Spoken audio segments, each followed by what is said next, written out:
Thank you, Mr. Chairman. I yield back. Mr. Cicilline. Thank you, Mr. Chairman, and thank you, distinguished members of the panel, for being here today.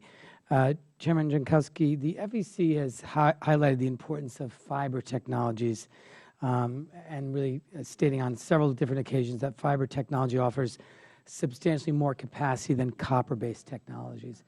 And according to a 2011 study by Pando Networks, as reported in the New York Times, Rhode Island, my home state, is the state with the fastest average internet speed in the country, and broadband is available to 97% of Rhode Island residents. So part of the reason that my Rhode Island constituents have access to fast, very high-quality internet is due to the fiber optic network that spans our whole state. And there's been obviously an explosion of the fiber deployment and the number of fiber providers.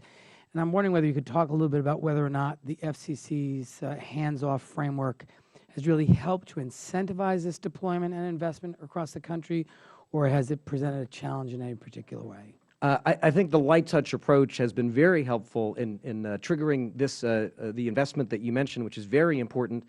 Competition does that as well. Companies invest when they know they have to improve their product and their speeds and capacity, and we are charged by Congress to make sure that these markets remain competitive. But our approach is very consistent with the one you laid out, which is let the market, let competition drive investment, and recognize that this is a global issue, and all the topics we're discussing relate to our global competitiveness.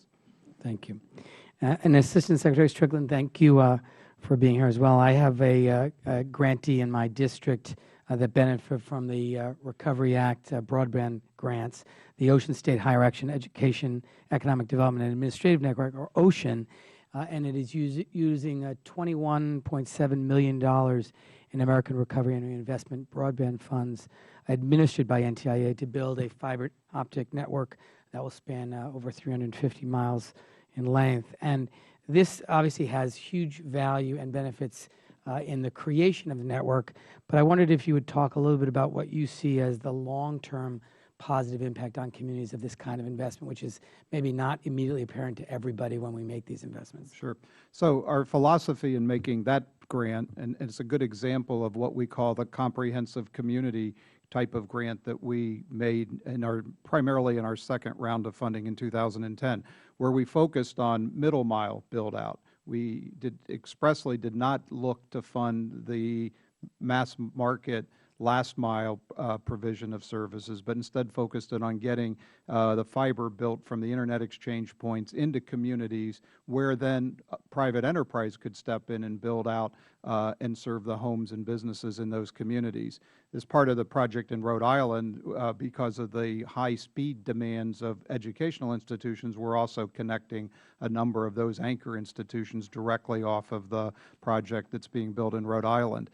In terms of how we see this playing out, and I mentioned this in my opening remarks, we really think this is priming the pump for private investment in the sense that the government has provided funding to build the middle mile.